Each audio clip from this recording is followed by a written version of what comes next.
welcome to another podcast episode of the Transfer Portal CFB presented by NoContextCFB. It's already conference championship week. I'm not really sure how the season went by that fast. It's pretty remarkable.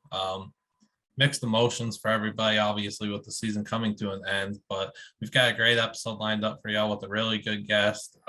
With me today, I have Dylan, who's going to be one of our co-hosts, and Andrew, another co-host, and then our special guest for the week, hopefully takes over the standings and our guest picker standings, Nicole Auerbach of The Athletic. Does a lot of good work over there, writing about college football and other things. Hello, Nicole. How are you doing? Hey, thanks for having me. Doing well. I also can't believe that it is already December, guys. It doesn't make any sense. Like, it literally seems like just a week ago we were watching Ohio State get dismantled by Oregon, and I don't know, like UC Davis being Tulsa, and it flew by. I have no idea. Well, and then you see Ohio State gets dismantled by Michigan, so it actually feels very similar to how it did in September. It does. The Buckeyes lying me down since I thought they were the best team in the country, but guess not. Yeah, so I just wanted to ask about your career path and how you got into college football specifically, and how you got into sports writing and everything. Yeah, so I grew up in New Jersey and grew up around pro sports. We were really big baseball, softball family. I was a pitcher, and so I was a big Yankees fan. Like, we grew up mostly baseball. And my dad had Jets season tickets. And so we started going to Jets games. And my dad and I loved Peyton Manning. So we started watching Colts games. And basically we got to the point of, going to a bar on Sundays and watching football all day, and then watching Sunday night football, Monday night football. But we were a pro sports family. I mean, we didn't watch college football on Saturdays. We just did Sundays with the day. And I was applying to colleges, and I, wasn't really sure what I was looking for. And my aunt and uncle lived in Ann Arbor, and they convinced me to apply to Michigan, mostly as a guilt trip because our family didn't visit enough. And they, convinced me to apply. And I said, okay, if I get in, I'll come visit. And I end up, getting into Michigan, and, applied to 10 schools and deciding, and end up picking Michigan. And I get there, and I still think I'm going to go into the business school, do something totally different. And I am talking to a girl in my dorm freshman year, first week, welcome week. She's a sophomore, and we're talking about our dream jobs. And she says that, her dream job is to be a heart surgeon. And she ends up, she went to med school. She became a doctor. And I said my dream job would be to write for Sports Illustrated. And again, I wasn't really thinking these are real jobs that real people have. And she said, well, why don't you join the student newspaper, the Michigan Daily? My friend works in the news section. So she, connected me with the friend and the sports editor. And I went to my first meeting the first Sunday of the season, which was right after the first game. And the first game of my first college football game, because I didn't go growing up, was App State beating Michigan. So I went to the student newspaper meeting the next day, and they tore up the whole section, and we're basically writing what the hell happened here, and everything they had planned all off season, just they threw it out. And I just thought it was really interesting. I was like, wow, these 4 seniors get to be experts on the Michigan football team that just lost to App State. That's really fascinating. And I picked up an ultimate Frisbee story, and it's like college, right? You make friends, so you're looking for things to join. So I'm like, all right, I'll come back to another meeting, and I'll, keep doing this. And it kind of went from there. I mean, that's how I got into journalism. I don't think it would have happened at another school in another place, because I, again, wasn't really thinking about it. I thought I was going to go into business and go to business school or be an econ major or something like that. And I, essentially at Michigan, we don't have a journalism school. So it was basically an unofficial double major. And I went from there. And then, professionally, some things have to fall in the right directions and open jobs at the right time in certain sports. But that's how I first started covering college sports. And I covered, the Michigan football team for the student newspaper and the Detroit Free Press and some other outlets, while I was there. And that was the beginning. That sounds great.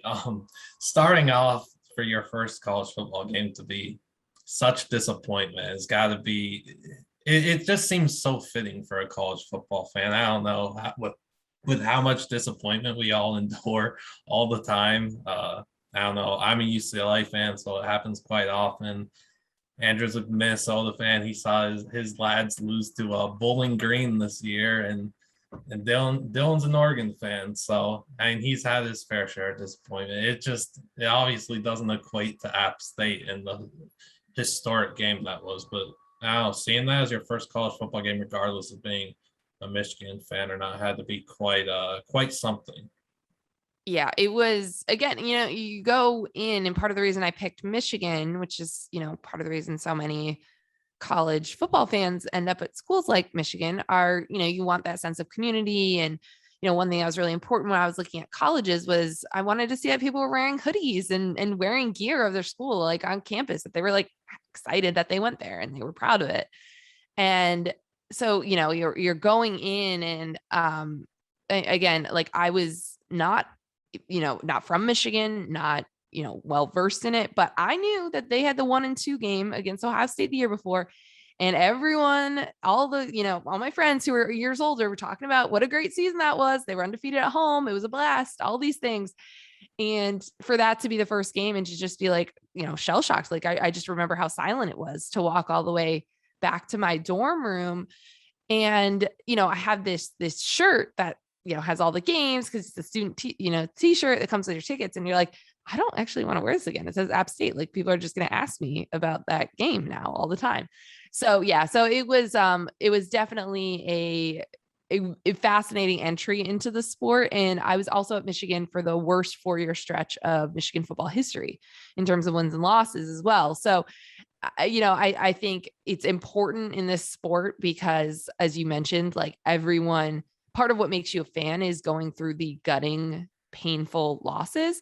I think that is a really interesting period of time for me to have gotten into college football and to have been on a campus and watch people adapt and endure that. And now, we're recording this the week that Michigan is going to a Big Ten championship game and just beat Ohio State for the first time, in what they lost 8 in a row. I think you have to understand the lows to really understand the highs in college football, which I think is different than other sports where maybe, it's easier to turn things around because you get a, great, number 1 pick in a draft or something like that, where I think, that's what makes college different. And also that it's just so hard and so few people actually win national championships in this sport that I think, it's really important to understand like the lows and the pain of that fandom, because that's what keeps people so attached to these places that they spent really formative years of their life at. And that doesn't exist in pro sports. Yeah, really well said. And then I just want to ask, what advice do you have for aspiring writers or women that want to work in the sports industry? Yeah, I mean, my main advice that I give people is, I mean, I obviously know that there's not that many jobs and that these jobs change and the industry changes, but the people I know who have been able to find jobs and keep jobs are really flexible, and they're trying different mediums. They're doing podcasts, they're trying different things out on social media. They're active on Twitter, and they have personal websites, and they're reading as much as they can. And they're trying to, just not let anything pass them by. And they're trying to apply for jobs that are all different types of jobs, that are podcast editor, that are, at a local news station, that are newspaper jobs. It's just, there's no one path anymore in this industry. It's not like you start at a small paper, then go to a medium paper, then go to a big paper, right? Like people's careers are all over the map now. And so I think it's important to know that, you're not going to be locked in. If you start in audio, then you can never go to print, or you can never go to, a video or digital or whatever it is. But also I think a lot of the skills that translate across all of these platforms are about communication and about relationship building with people and communicating clearly and communicating well. And so what I always say is, like, if you're watching a show, let's say you're watching, some analysts or halftime show or, college game day or something, and there's a moment and you're like, oh, this is really good. Like, instead of just being like, I enjoyed that, like take that one extra second and be like, why did I enjoy that? Like, what was good? What jumped out? And then you're going to think about things that you can possibly do. And it's the same with, if there's a podcast episode that you really enjoy, why did you enjoy it? Was it the pacing? Was it the information, the flow? Like, think about things more analytically. Read a great feature. Why did you like it? Was it the opening anecdote? Was it, that they had someone's like high school math teacher, right? Like what was it about it that connected with you? Because then as you're consuming content and people you look up to in the industry, you can start thinking about ways that you can incorporate what they're doing well into your own work. So that's my main advice, is just be super flexible and cast a wide net on the types of opportunities you're looking for. And then also just when you consume something you like, think about why it is, because this industry is people trying different things that other people do, right? Like you're duplicating things, you're stealing. It's like coaches, right? You steal from what works. And you just need to, like, as you're consuming something, think about that. And it will help you as you then produce your content or think about the jobs you're applying for. Because if you don't do that and you're just passively like consuming it, you're not going to get something out of it that can make you be better. Yeah, really well said again. Like the NFL and college football, it's a copycat league industry, however you want to say it. There's definitely a lot of stuff that we three look at from other podcasts and college football stuff, and we kind of, analyze what they did and kind of use it in our own way or whatever you're saying. But yeah, basically what you said. Yeah, next up, we'll go to our player focus this week, which we've done like every week this season, is focusing the spotlight on one player to watch this weekend. I'll start with you, Andrew. Who are you looking at in conference championship weekend? I'm going to go a little bit off the radar. I'm going to go to the Mountain West, and I'm going to look at the leading receiver in the nation, Devin Tompkins from Utah State. If Utah State wants to be able to beat San Diego State, who's been having an amazing season, they got to let this guy get the ball, let him work in the open field. He's so slippery, hard to tackle. He's a smaller guy, but that doesn't stop him from making big plays. I'm going to look for Devin Tompkins to have a big game for Utah State. Yeah, Devin has been incredible this season. His yards after catch and his yards per catch have been excellent. He's been thriving and been part of a really good Utah State story. Who do you have, Dylan? I'm going to go about as on the radar as you can go. I'm going to go with Bryce Young in this one. I mean, he's facing possibly one of the best defenses of the century in college football in Georgia. This is not a defense that he'll probably face ever again in his college career. I think if he's going to prove that he's the Heisman Trophy winner, this is the stage and the game to do it. So, if Bryce Young is indeed, the future for Alabama, if he's going to, cement their spot in the college football playoff, this is his stage. This is everything that, he's waited for, and everything that, everything's on the line for him in this one. Yeah, he has a big opportunity to show everyone that, I don't know, that he is the Heisman. And just the one thing I notice with him is his intelligence just shines every time he plays. He's such a smart football player, which obviously need a quarterback, but he's incredible. What about you, Nicole? Well, I'm going to also go kind of very mainstream on this because, I think one of the main storylines this week, outside of all the coaching craziness, is that this is just the most wide open and unpredictable Heisman Trophy race that anyone can remember, really. And so, I've been making this case, and it probably started half seriously, but now it's certainly serious about these defensive players that I think really deserve consideration. So I'm going to be watching them. I mean, if Aiden Hutchinson has a monster day against Iowa in the Big Ten championship game, he's for sure going to get a trip to New York City, and he should.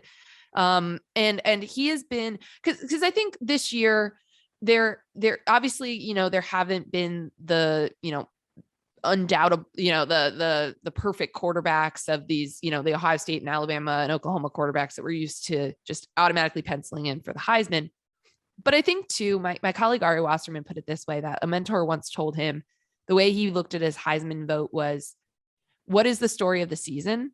Because I want to vote for a player that best represents that. So in most years, it is the quarterback of the best team or whatever it is, right? It's the guy who, quarterbacks are the story. These offenses are the stories. But this year, the story is the defense. And if you don't have an obvious pick, if CJ Stroud, has insane numbers, he's been phenomenal, but he lost the 2 biggest games of the year, and they're not in the playoff, and those are things that matter to Heisman voters, then look at the defensive guys. Aiden Hutchinson is the reason that Michigan is in the position that they are. If you believe Georgia's the best defense in the country, then vote for the best player on the defense, and Jordan Travis, right? Jordan Davis. And then, again, Alabama. If you believe that, Alabama is in these games because their defense is keeping them in games, because they've been not the same, dominant force that they have been, then you got to vote for Will Anderson. I mean, his numbers are right up there with Ndamukong Suh, right? So, to me, I'm going to be watching those 3 guys, Jordan Davis, Aiden Hutchinson, Will Anderson, because I think hopefully Heisman voters are smart enough to be paying attention to these guys and not just dismissing them because the numbers are different than offensive players, which are a lot easier to track. And offensive players, touch the ball every play or whatever it is. So I'm going to be watching those 3. I'm going to be hyping them up because I think that they should be deserving of serious Heisman Trophy consideration. The votes are not due until Monday after championship weekend. So this stuff should matter. So I'm going to be watching. I'm cheated and answered your question wrong, but I'm going to be watching those guys and trying to impart upon my fellow Heisman voters that we need to be watching both sides of the ball in these games. Yeah, I mean, you're 100% correct. Defense obviously matters, and they need more love for the Heisman. And not even that. Man, I wish Bailey Zappi could end up in New York for the Heisman vote, but that would also, yeah, exactly. But people just they're so in a box on this stuff. It's just who is the quarterback or running back at Alabama? It's just people cannot stop thinking this way. And I think that's part of the reason why so many people are saying Bryce Young Heisman moment in a game against a 6-6 Auburn team where he didn't even complete 50% of his passes, right? Everyone's just starved for that. And they're so used to seeing it out of the Alabama quarterback that, I think we just need people to think outside of the box a little bit. Completely agree. My player focus is also quarterback, but that fellow will not end up in New York for the Heisman ceremony. It's Kent State's quarterback, Dustin Crum. We spoke with him earlier this season, and his goal of winning the MAC championship is coming alive. This could be the first year since 1972 that Kent State wins the MAC title, and Dustin Crum is as good of a guy as there is in the sport. Intelligent mind. They beat Northern Illinois, who they'll play this season. They beat them 52-47 earlier this year in a thrilling game. I think he'll be able to dominate in the air and on the ground and become the Kent State legend that he is. So I'll go with Dustin Crum, and then we'll move on to our games, and we'll take them fairly quickly. We'll start with Western Kentucky, UTSA. We'll start with you, Nicole. Who do you have in this game? All right. Well, I can tell that this is a very pro Western Kentucky podcast. So I don't want to pick against them. I will. I mean, UTSA is human. We have seen this now. And I do love what Bailey Zappi did and this offense. And just I was talking to Conference USA Commissioner Judy McLeod about this because I saw her at the playoff meeting this week. And it's just been remarkable. I mean, how many records he's already set, how many records he could still set, depending on how these games go, but also just, again, uplifting an insane FCS offense, bringing it to Western Kentucky and it working so well. Incredible story, both sides. This is actually one of, I think, the best championships matchups of all of them, but I will take the Hilltoppers. Yeah, we are a pro UTSA podcast too. We've been backing them since the preseason, and this one hurts for us. Dylan, who do you have? Yeah, this is definitely a tough one for all of us to try to pick against one of our favorites. I'm gonna go UTSA just because I think a way to cap off this awesome season for Meet Nation in the Conference USA Championship. I just feel like all the momentum is there for them right now, and I do think they're the better team. And I feel like if anybody can slow down Bailey Zappi on this stage, I think it would be the Roadrunners. So I'm gonna go with UTSA. Andrew? I agree with Dylan. If anybody can stop Bailey Zappi, it is UTSA, but I don't think they will. I think Western Kentucky's offense has been electric all year, and I think that this is going to be their shining moment. It's been a great season for the Roadrunners. It'll always be meet, but I'm going to take Western Kentucky here. Yeah, meet. Western Kentucky 55-44. I'll be ecstatic for the winner and devastated for a loser. But Bailey Zappi and Jared Stearns are just NCAA 14 video game numbers all day, every single week. So I'll go with WKU. Oregon, Utah, Dylan, your Ducks are fighting back. Do they win this game? I don't know. I'm picking Oregon just because I'll get crucified if I don't, because I write for Ducks Digest.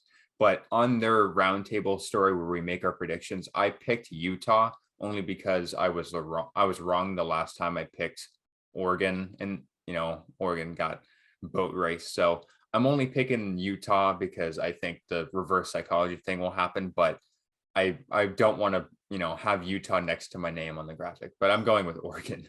All right, what about you, Andrew?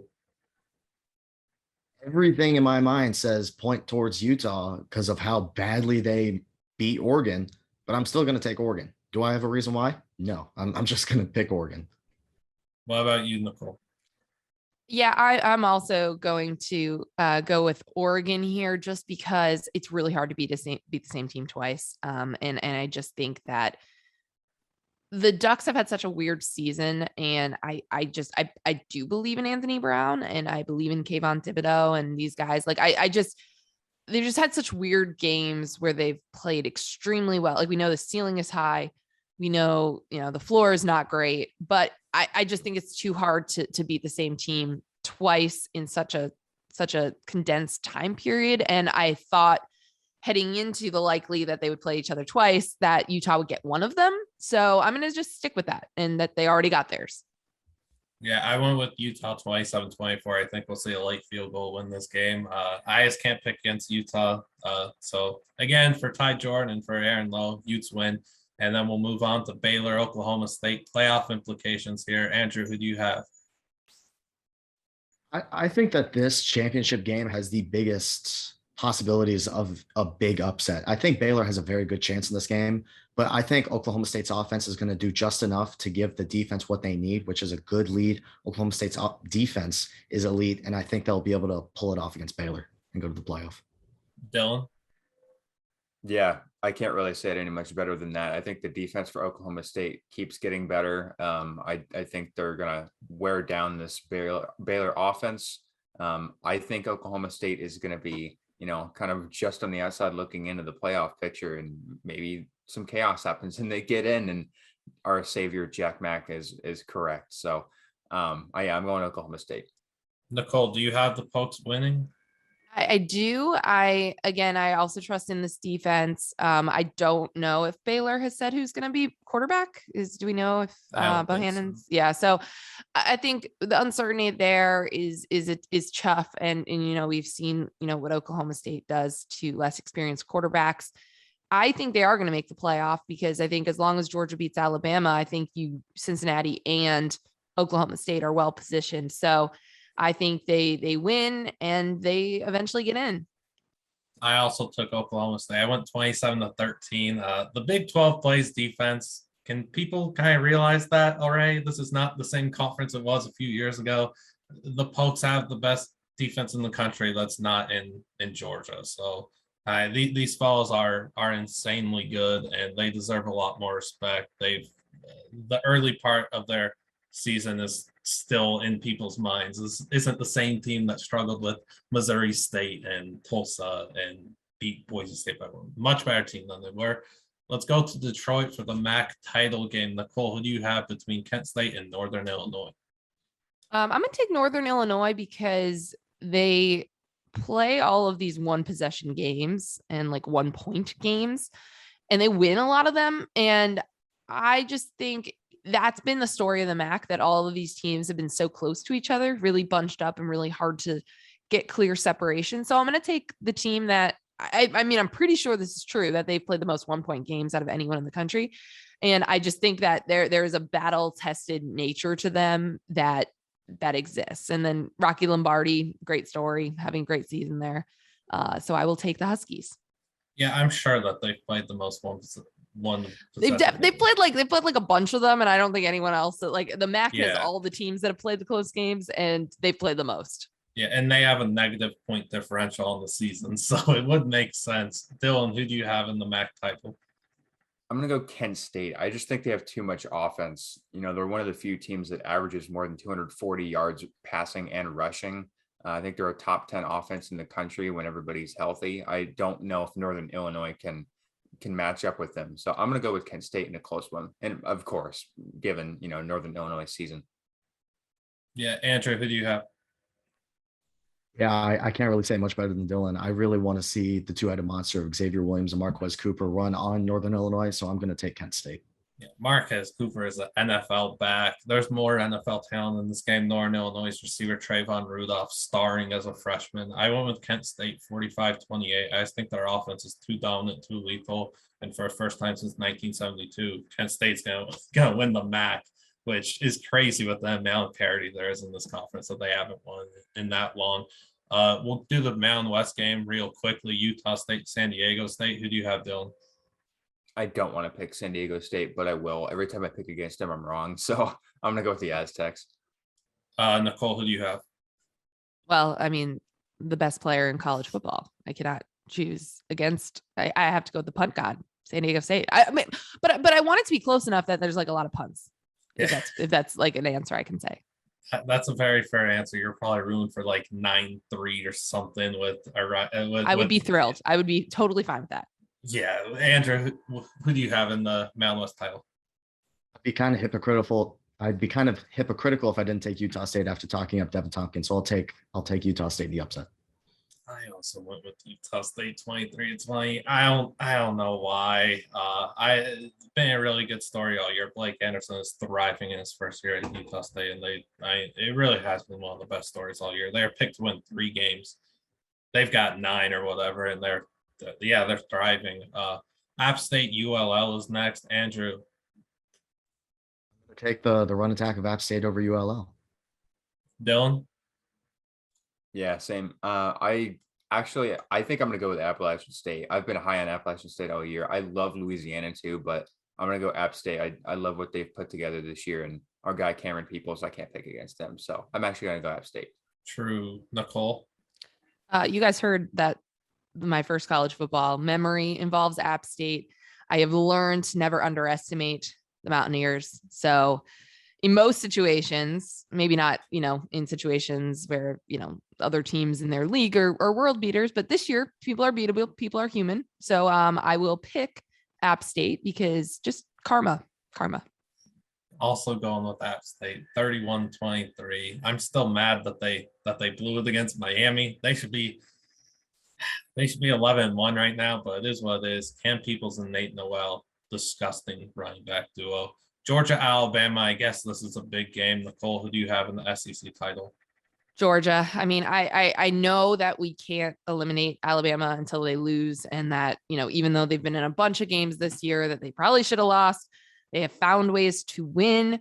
I just don't think that is the case this year. This is an Alabama team that is deeply flawed, that has not gotten better throughout the year like we usually see out of them.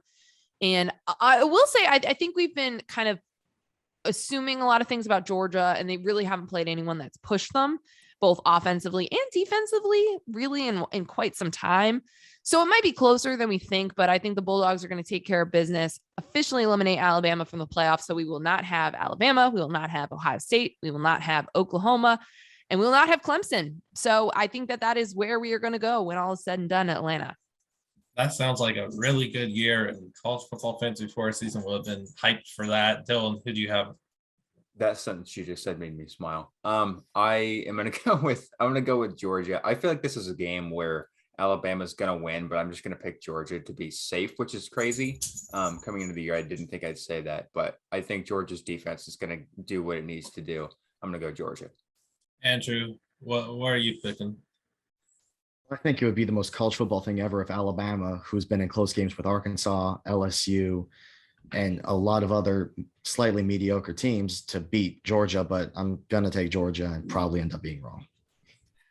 I've got Alabama rocking with Nick Saban. I'll take Alabama 27-20. I expect to be in the minority picking Alabama here. I also just think that with how weird the season has been, it'd be kind of fitting that Alabama wins this game and asserts themselves in the playoff spot when there is doubt surrounding them. So I'll take Alabama here. And now we know two of the playoff teams if Alabama wins that game. Next up, Houston, Cincy. Andrew, who do you have? I had my doubts, especially offensively for Cincinnati, but I think their defense is too good. As much as I like Houston's talent, I'm going to take Cincinnati. Dylan? Yeah, I want to pick against Cincinnati just to be outrageous because I haven't had an upset pick like that this year, but I can't. I think Cincinnati's a better team. I am going to go Cincinnati. Are you taking Cincy, Nicole? I am, because listen, this is the closest we've ever been to a group of 5 team making the playoff. In order to complete the resume and to really position themselves that we can wake up on Selection Sunday with a group of 5 team, hopefully hearing their name in the top 4. They need to win. They know that. They've stayed focused despite, all of this throughout all the season and drops in competition. And they played well against SMU. Like they rose to the occasion against the better teams when they've had to this season. I think they will again, and keep this hope alive heading into Selection Sunday. They definitely have played up and down to their opponents. I'm taking Houston 34-30, though. I think Marcus Jones and this Cougs defense have what it takes to really just pressure Ritter and force mistakes from the Cincy offense. And I think this game comes down to Houston's offensive talent that they possess and how they move the ball against Sauce Gardner and this incredible Cincy secondary. It's a coin flip for me. It really is. I'll go Houston, though, because I want to be one of the only people that picks Houston in this game. And if they lose, I've been wrong like a million times before. It's not a big deal. Michigan, Iowa, Nicole. Yeah, I'm going with the alma mater in this one. I really do love Iowa's defense, and I love the takeaways, I love the aggressiveness. And their punter is also one of my favorites. I mean, obviously, I'm Big Ten alum. I gotta love my punters. And Tory Taylor's just been phenomenal. I have a shirt about Iowa's punting. Like I have a t-shirt that says that punting is winning. They love it there. But Michigan really is complete. And they were so dominant on both sides of the ball and in the trenches against Ohio State. I was at the game, that I cannot pick against them. We have not seen them the week after the game. We have not seen if there will be a drop off because they have not won it under Harbaugh. But I just think that this is an Iowa offense that no matter who is at quarterback, although I think it's going to be Spencer Petras, I believe he's starting, they have trouble moving the ball against even mediocre defenses. And this is a really good one. Aiden Hutchinson, David Ojabo going to have a big day. Michigan will win handily. Yeah, and not even just Iowa's punting, but their kicker, Caleb Shulock, is NFL good. So he'll end up there. Andrew, I know you're a big fan of his as well, but who do you have in Michigan, Iowa? Yeah. I wish Iowa didn't win last week. Otherwise, I'd be in Indianapolis right now. But I'm going to take Michigan. I think they're just a straight up better team. I don't like Iowa's offense at all. So yeah, I'm going to just take the Wolverines, and I think it'll be closer. I think Iowa's defense keeps it close, but I think Michigan will end up pulling it out by a touchdown. Dylan, do you have Michigan securing their spot in the playoff? Yeah, I do. I can't stand Iowa's offense at all. I'm sad to say I've watched it a couple of times, and it's an eyesore. I love what Michigan's done all year. I've been high on them. I actually didn't think they'd get this far. So definitely credit to Jim Harbaugh and that team. So I'm going Michigan. When you watch Iowa's offense, you're watching for Tyler Linderbaum. Let's be honest, the GOAT. Incredible center. But I'm taking Michigan 20-10. It just seems like classic Big Ten football to me. But it would also be the most Michigan thing ever if they collapsed here after finally being Ohio State, having the playoff berth basically guaranteed, and then just collapsed to this Iowa offense of all teams. But that can't happen. That can't happen, right? I don't think so. But that's why they play the game. So we'll see. Very true. Pitt, Wake Forest. So fun to not have Dabo Sweeney and Clemson here. Dylan, who do you have in the ACC championship? I hope this is like a 67-60 game. I just want one shootout where nobody gets a stop whatsoever, just for my own sickness. I'm going to go with Wake Forest in this one. I think their offense is just a little more complete. I think their run game will, come into handy a little more than Pittsburgh's, but I just love what Wake Forest has done this season. I think, they've earned everything, and I think they earn an ACC title here in such a weird year. So I'm going to go Wake. Andrew, do you back Wake? I do not. I've been on the Pickett train all season, and I would be a fool to hop off now. I think Pitt's offense is great. I think their defense is quite better. I don't think it's amazing, but it's definitely better than Wake's defense. I'm going to look for Jordan Addison to have a massive game. Like I'm talking like 200 yards, massive game from Jordan Addison. Seems pretty standard for Mr. Addison. Nicole, who do you have between Pitt and Wake? Yeah, I'm going to go with Wake as well. I'm totally with Dylan as well. I really hope this is like an insane shootout. I did see the over under is 71.5 points, which is way higher than every other champ game. So at least Vegas is thinking along the same lines as us. But I agree, Sam Hartman has just been phenomenal. They've been in so many shootouts this year. Also with you on the run game and the slow mesh. It's so weird, but it works, but very unique. And I enjoy watching it. So I'm also going to take Wake, although if I'm wrong in this one, it'll be because of Kenny Pickett, who will then be cementing his trip to New York City as a Heisman candidate. He would be my top quarterback candidate heading into champ weekend for the Heisman. So again, I'm keeping a big eye on that just because I'm a voter and it's wide open, but I would be totally fine if I'm wrong on this and Wake loses because Kenny Pickett has a monster day. I also love him and would be happy to see it.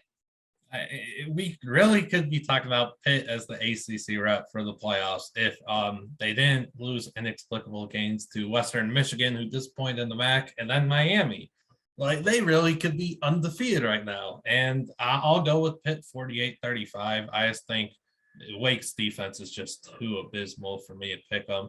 Loyal Clemson will not be watching this game. Dabo will find something else to do.